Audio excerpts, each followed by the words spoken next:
Finance minister అంటే central finance minister Nirmala Sitharaman గారు already అంటే బడ్జెట్ పెట్టేటప్పుడే చాలా స్పష్టంగా చెప్పడం జరిగింది. ఈసారి మాత్రం స్క్రూటినీ చాలా ఖచ్చితంగా ఉంటుంది.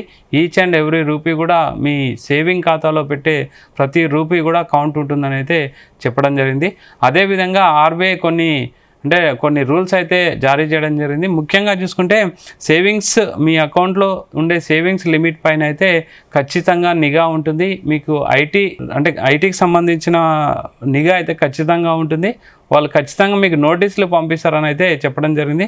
ముఖ్యంగా ఏ విధంగా ఉంటాయంటే బ్యాంక్ ట్రాన్సాక్షన్ పరిమితులు తెలియకుండానే భారీగా లావాదేవీలు చేస్తే ఐటీ నిఘాలు ఖాయమని నిపుణులు చెప్తున్నారు. ఒక ఫైనాన్షియల్ ఇయర్లో సేవింగ్స్ ఖాతాలో 10 లక్షలు అండ్ కరెంటు ఖాతాలో 50 లక్షల వరకు డిపాజిట్ చేయొచ్చు. అంతకు మించి ఐటీకి సపోర్ట్ అంతకు మించి చేస్తే ఐటీకి రిపోర్ట్ చేయాలి. ఎఫ్డి చూసుకుంటే 10 లక్షలు ఒక వ్యక్తి నుంచి నగదు ఇంకో వ్యక్తికి నగదు రూపంలో ట్రాన్స్ఫర్ చేయాలంటే 2 లక్షల వరకు అయితే ట్రాన్స్ఫర్ చేయొచ్చు. తర్వాత ప్రాపర్టీ కొనుగోలు టైంలో మాత్రం 30 లక్షలు అండ్ క్రెడిట్ కార్డ్ బిల్లులు మాత్రం క్రెడిట్ కార్డ్ బిల్లులు చూసుకుంటే 10 లక్షల వరకు పరిమితి మాత్రమే ఉండడం జరిగింది. ముఖ్యంగా మనం డీటెయిల్గా వెళ్తే క్యాష్ డిపాజిట్కి వచ్చేసి మనం స్క్రీన్ పైన ఒక గ్రాఫిక్ ప్లేట్ అయితే డిస్ప్లే అవుతుంది, అందులో మీకు కనిపిస్తుంది. అండ్ క్యాష్ డిపాజిట్ చూసుకుంటే సేవింగ్స్ బ్యాంక్లో క్యాష్ డిపాజిట్ వచ్చేసి 10 లక్షల వరకు పరిమితి ఉంది.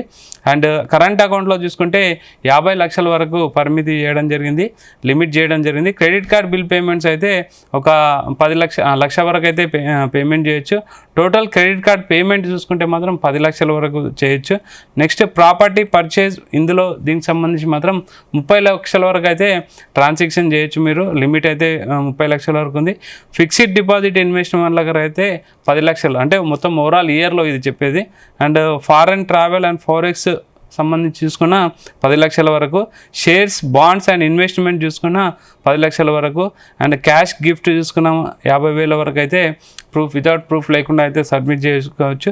And cash received from 1% per day చూసుకుంటే 2 lakhs వరకు.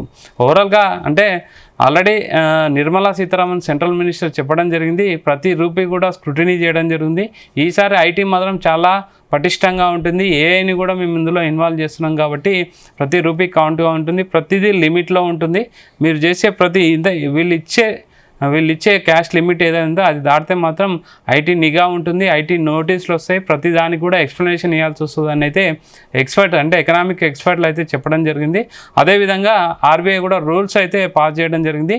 ఇది నెక్స్ట్ ఈ ఫైనాన్షియల్ ఇయర్లో మాత్రం ఈ రూల్స్ అయితే ఖచ్చితంగా పాటించాలని అయితే చెప్తున్నారు.